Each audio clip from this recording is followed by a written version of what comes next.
Welcome to this lecture session. In this lecture session, we will discuss working capital management, types of working capital, followed by the factors that influence the working capital, the importance of working capital to the business organization, and working capital cycle. So let's begin with the definition of working capital. As we know that the fixed capital or the long-term capital is required to purchase of fixed assets like building, machinery, land, equipments and furniture, and is invested for a longer period. And the capital which is needed for a regular business operations is known as working capital or circulating capital. So basically we can say that working capital is a difference between the current assets and the current liabilities. As you know that the current assets represents the assets which can be easily transformed into cash, whereas the current liabilities refers to those obligations which are to be paid within a specific accounting period or a year. So based on this, we can define the working capital as the cash a business requires for its day-to-day operations, or we can say for financing the conversion of raw materials into finished goods. So we can say that working capital refers to the excess of current assets over the current liabilities. So working capital management is very important to ensure that the company has enough funds to carry out its day-to-day operations. A business should not have a very long cash conversion cycle. So for any business organization to be successful or to achieve economic growth, the management of working capital is very important. After definition, let's discuss the types of working capital. Broadly, it is divided into two types, that is based on value and based on time. Based on value, it can be further divided into two types. First one is gross working capital, which denotes the company's overall investment in the current assets. And second type based on the value is net working capital. So it implies the surplus of current assets over the current liabilities. A positive net working capital shows that the company's ability to cover short-term liabilities, whereas the negative working capital indicates the company's inability to fulfill short-term obligation. So these are the two types of working capital based on its value. Then second is working capital based on the time. First one is temporary working capital. It's also known as the variable working capital. It is that portion of the capital which is needed by a firm along with the permanent working capital to fulfill short-term working capital needs that emerge out of fluctuations in the due to sales. And the second one is permanent working capital. So this is the minimum amount of working capital that a company holds to carry on the operations without any interruption. So these are the two types of working capital based on the value and based on the time. As we have already discussed in the definition part, that working capital is required for smooth business activities. So it is important as blood to the body, and organizations profitability depends upon the quantum of working capital available to it, and adequate working capital is a source of energy to any business organization.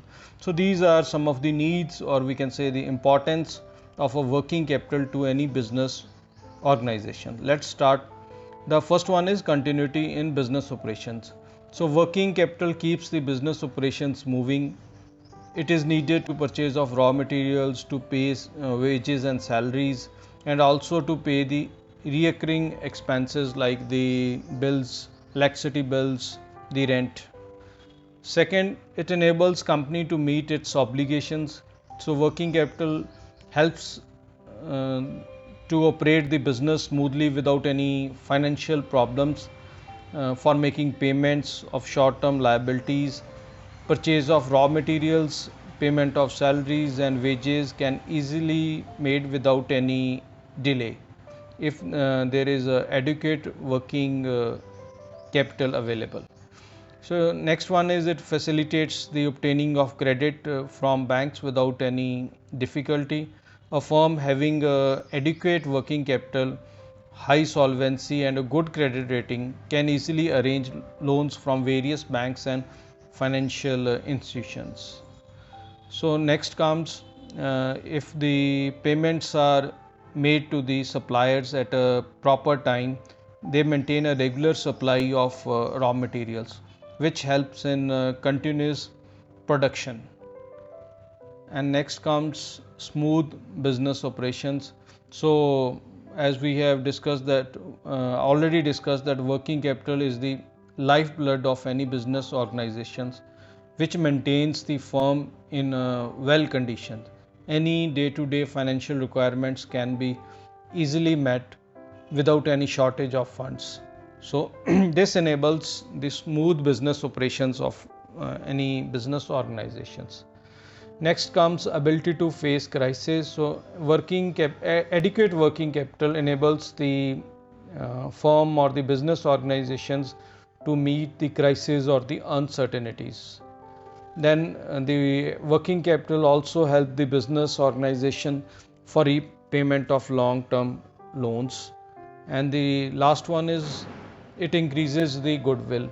So as we say, as we have already discussed in the above points, that if the organization has a proper or adequate working capital, all the stakeholders like the employees, the shareholders, the customers are fully satisfied with the working of the organization. So the working capital directly assists the business organization in increasing its goodwill. So it improves the prospects of prospects and the progress of a company. Thus we can say that the adequate working capital is an important factor for smooth running of any business organization. So it can be rightly said that working capital is a backbone of financial structure of any business, and every organization needs working capital to meet its obligations. These are some of the factors that influence the working capital requirements of any business organizations. First one is nature of business. So the nature or the type of business is important for deciding the working capital. For example, in case of trading concern or a retail shop, the requirement of working capital is less because the length of operating cycle is small. Whereas on the other hand, the wholesalers require more working capital as they have to maintain the large stock. And similarly, the manufacturing company requires even huge amount of working capital because they have to buy the raw material, then convert it into finished goods, sell on credit, and maintain the inventory of raw material as well as of the finished goods. So the requirement of working capital depends upon the type or a nature or a size of business. Then is scale of operations.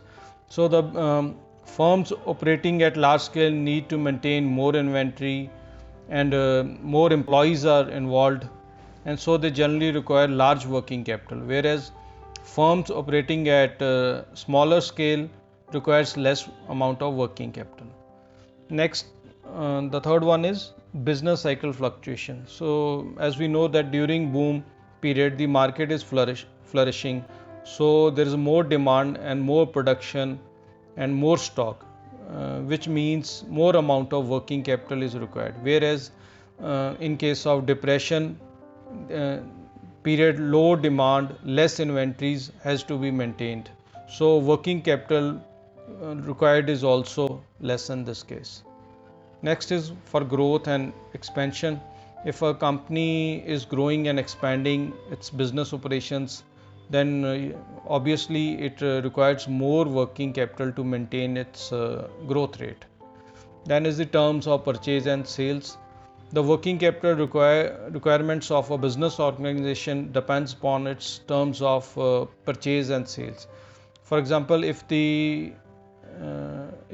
company purchase on credit and sells on cash basis, then it requires less working capital, whereas if the company buy with cash and sell on credit, then it needs more working capital. Then is seasonal variations. The seasonal variations also influence the working capital. During a busy or a peak season, more working capital is required, whereas during a less busy or a off season, less working capital is required. Then is the operating cycle. The amount of working capital we know is directly depend upon the length of the operating cycle. The working capital is very important for the smooth flow of operating cycle. If the operating cycle is long, then more working capital is required, whereas the companies or the organizations with shorter operating cycle requires less amount of working capital. Then comes the rate of turnover. So the working capital requirements of a business depends upon the rate of turnover, or we can say depends upon the sales. If the sales are very fast, then usually the working capital required is less. Then comes the cash requirements. So a company needs cash for day-to-day operations, or we can say for paying taxes, for paying rent, salaries.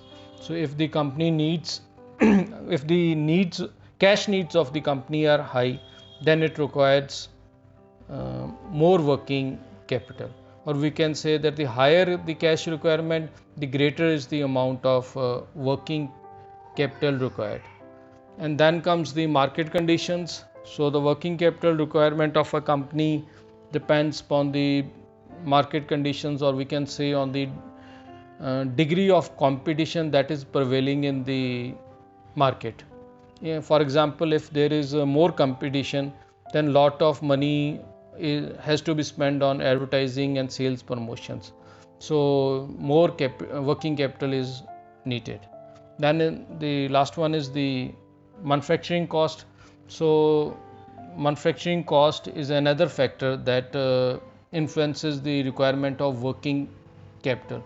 For example, if the production cost of a product is high, then the working capital required is more, and if the production cost is less, then the organization requires less working capital. So we can say that the working capital is very important, but based on these factors, the business organizations usually plan their working capital requirements, or we can say based on these factors, working capital management is done.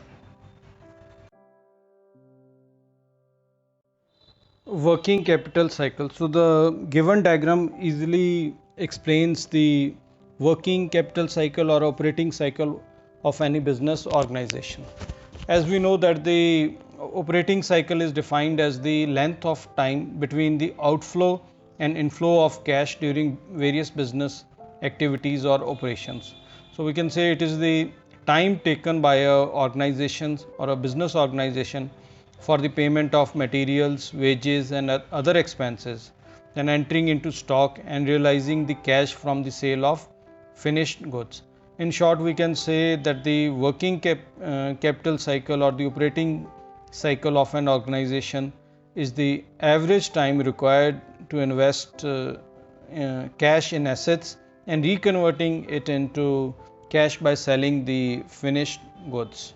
So as shown in the figure, the raw materials are purchased, then the work in progress converts the raw materials into the finished goods, and finally the sale of the finished goods occurs, and which is again converted into cash. The operating cycle is repeated again and again over a certain time period, depending upon the nature of a business and the type of a business. So we can say that the working capital cycle may vary from one business to another, depending upon various factors that we have discussed in the previous slide, like the production policies, size and nature of business, credit terms, conditions of purchase and sales. So we can say that the working capital requirement of a firm depends upon the operating cycle of any business organizations. So no business can run successfully without an adequate amount of working capital. In case adequate working capital is not available, the company will not be able to sustain the sales, since it may not be able to continue its productions. So these are some of the importances of adequate working capital. We have already discussed these in the needs or importances of working capital. So these are: first, it enables maintenance of continuity, that is maintains continuity of production of operations. Then it creates a good image. Adequate working capital also enables easy availability of finances and loans from various banks and financial institutions. It enables regular supply of raw materials from the suppliers. It enables regular payments. Then if there are any kind of uncertainties or any other risk associated with the production process, it can easily be met with the adequate working capital. And in the end, we can say that the working capital helps in maintaining a good working environment within an organizations. So every business concern should have an adequate working capital to run its business operations. It should have neither excess working capital nor shortage of working capital, as both excess as well as shortage of working capital are bad for any business organizations. So this was all into this lecture session on working capital management. Thank you and have a nice day.